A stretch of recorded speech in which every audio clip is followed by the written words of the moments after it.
the head of that for such a long time. And now he's the head of the We the People convention, so he's had some really good things that we've gone to in Columbus to get together and find out what the scoop is. So, you know, he can probably introduce himself better than I can. So he's great to have you here because he's come quite a ways. This is his wife Nan right over here. I don't know where you want to stand up. Hello. Without her, there is no Farm Tea, let me tell you. And there's probably no Tea Party in Ohio either. Honestly, you know, it's funny, one of the things about the Tea Party that was interesting when we started was that we had a lot of couples where, you know, the husband was very into the Tea Party and the wife wasn't, and the wife was into the Tea Party and the husband wasn't. And I was very blessed by the fact that my wife, from the very first second, has been supportive and been such a key part to everything we've done. And I just could not do it without her, flat out. Could not do it without her. Could not have taken the risk that our business, our family business took, you know, to be attacked by these groups and by politicians and things, to take this, you know, really suffer, you know, the financial hardships we've suffered. But it's a lot easier when you and your wife say, you know what, it's worth it, it's for our country, right? We got to do it because it's for our country. And I can't say enough about Nan. And she just retired about a year ago, and it was really exciting because I used to have to come to these things by myself. And, you know, I drive a lot and stuff like that. And I always said, I can't wait for the day when she can come with me. And so we started to do that, and we're having some fun, actually, you know? And so that's kind of fun. You know, she went shopping a little bit while I was working in the hotel room today and things. So it's really kind of a new stage for us where we can be together, and I'm really, really thankful for that. I'm just so excited to be here with you guys. I've spoken to your group before. I know a lot of you guys, you send me emails, you know, we talk on the phone, you know, things like that. And you know, I just think you guys have been a very dynamic group. You've been very engaged. You're thinkers. You guys have tried a lot of different things. You've done a lot of things as a group. And so tonight, I'm not here to talk to you. I'm here to talk with you. All right, we're going to talk about some very serious things, and we're gonna discuss how we feel about this, because we are in very, very strange times and difficult times and challenging times. Okay, so let's just have some fun. Let's just, you know, talk to each other and try to, you know, enjoy the evening, but, you know, learn some things and maybe feel a little better when you leave, at least about where we're going and why. Okay. Now, I just want to start with something and say, okay, so you hear all these things up here, Executive Director of the Portage County Tea Party. And that's when I started with the Tea Party. Portage County Tea Party. Portage County is in northeast Ohio. It's kind of south and east of Cleveland. It's just west of Youngstown, okay? And it's all Democrat, okay? I mean, it's all Democrat. The first Republican ever elected in like 52 years in Portage County was when our Tea Party elected a county commissioner, okay? And so, you know, it's a whole different world from the world you live in. Okay, down here, it's a lot of red. Up there, there's a lot of blue. Okay, and so it was interesting when the Tea Party first started that we had some issues between our leadership in the state, because the folks from down here would say, well, why don't you just do this? And I'd say, because they're all damn Democrats, right? You know, I mean, it's easy for you guys, right? You know, but you know, I'm talking to some people today about running, and it's like, yeah, we're in a 75% Republican, you know, district. And I'm like, there are no 75% Republican districts where I come from, okay? And so, you know, if you win the primary, well, you just automatically win. Well, if we win the primary, you got to fight for your life to try to win the general.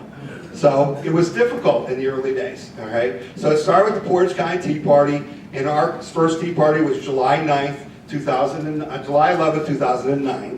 That was our first Tea Party. And I'm going to tell you what I told our people that day, because it is a rule that guides me in everything that I do, okay? And this is what the rule is.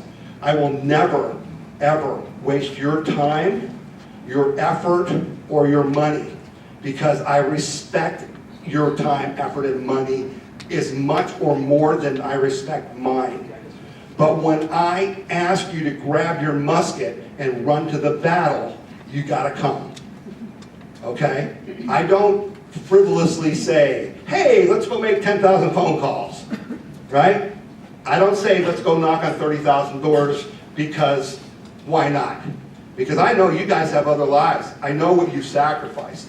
And that's why I love the Tea Party. I love you people. Because you're the only true patriots in this country.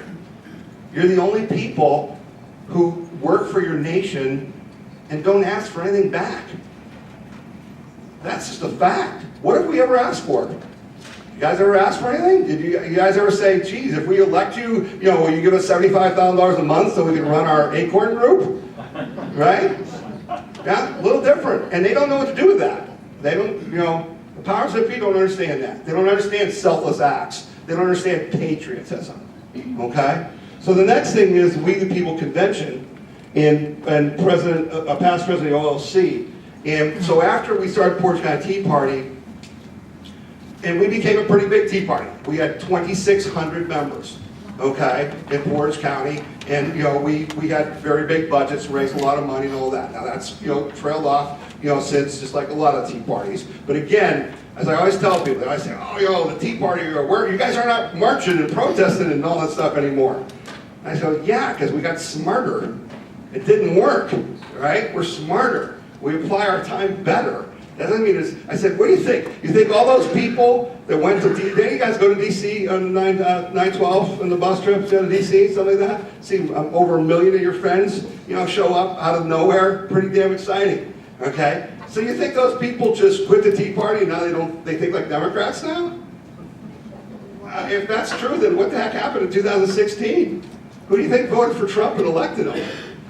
Right? It wasn't ghosts, right? It was real folks. Okay, so I always tell people, see, you got to understand something. We're not a standing army, right?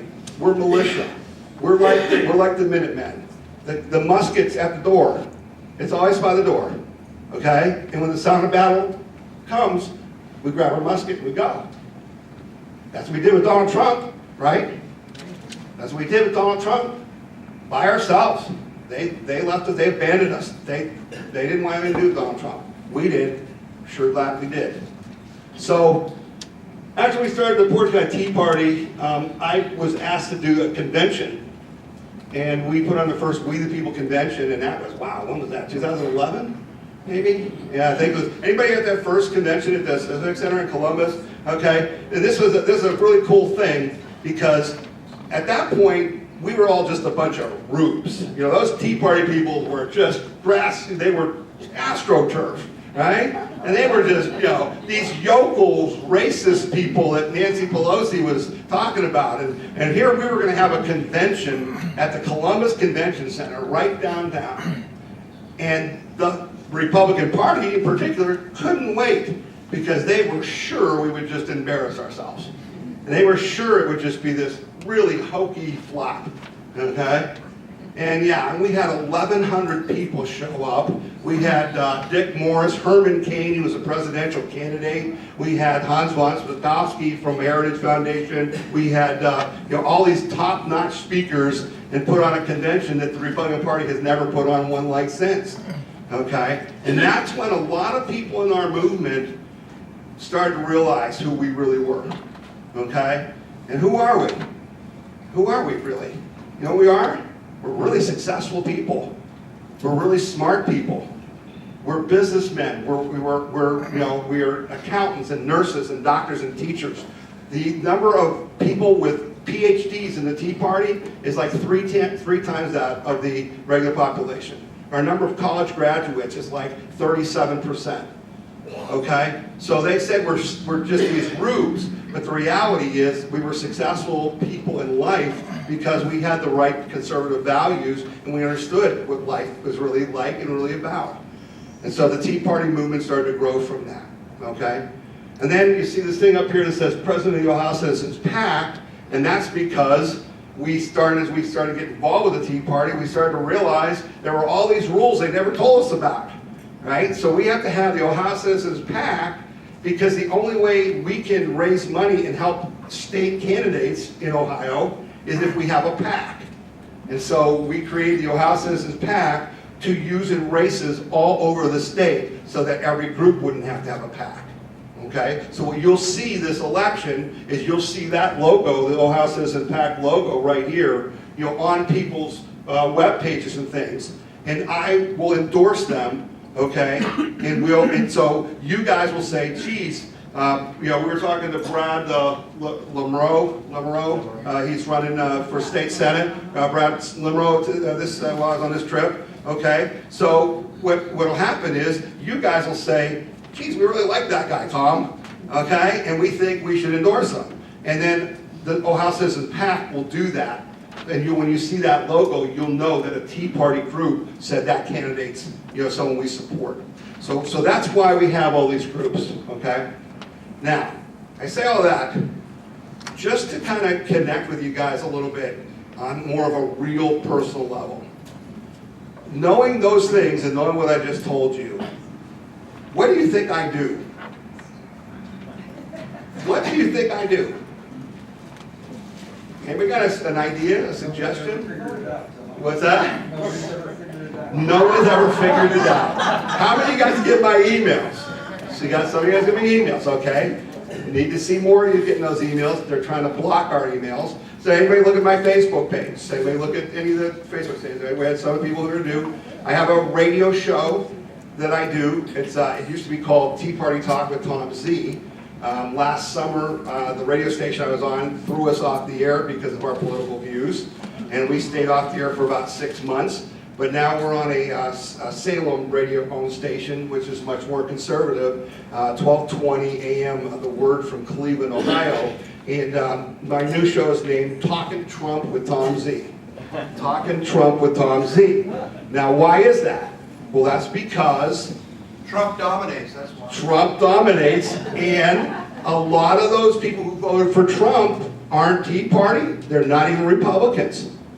Up in our part of the country, there's people there who voted Democrat their whole life. There's people there who haven't voted in 30 years who voted for Donald Trump. And so Talking Trump with Tom Z is designed to try to get out to a wider audience, okay? Now, I don't do a radio show because I have nothing else to do. It's hard to do a radio show. It takes a lot of time for me to do the research. I do a radio show so that I can communicate with you about what our priorities are and why they are our priorities. That's what I do, okay? So, when I asked you, what do you think I do?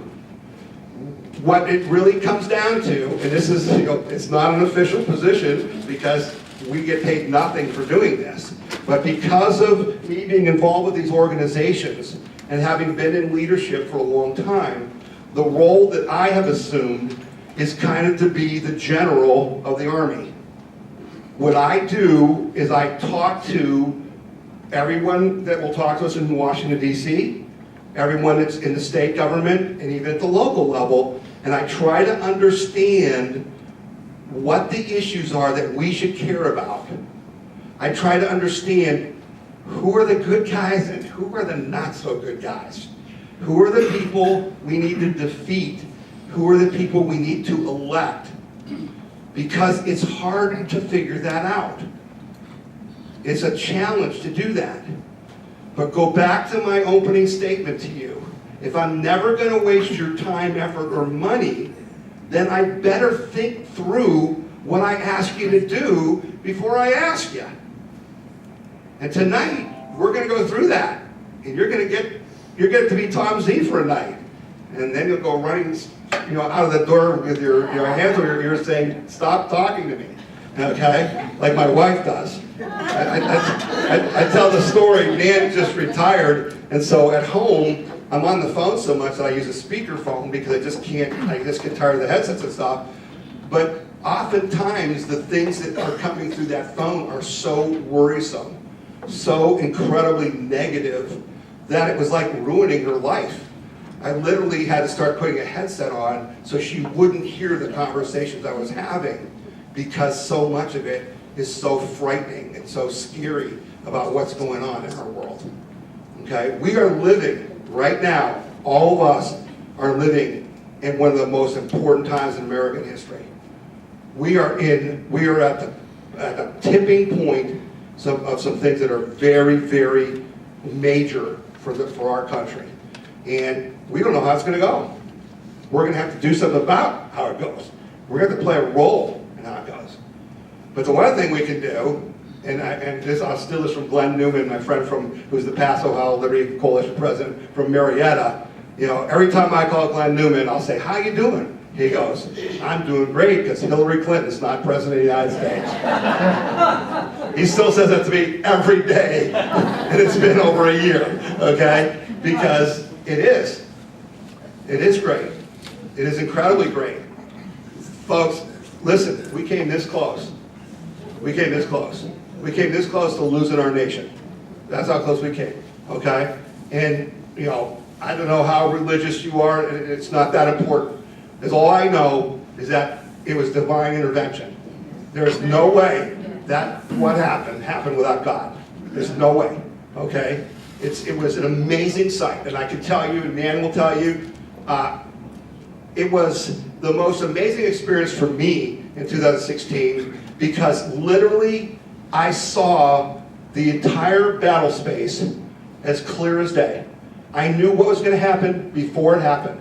I had no doubt that Donald Trump was going to win. I had a peace about me that you just can't even believe. Okay? Just can't even believe it. The only poll in this country that picked Ohio correctly was the poll the We the People convention did, that you donated money to, that we spent $1,000 to do, our own poll, when they kept telling Hillary's winning, she's up by 10 in Ohio, she's up by 12. And I'm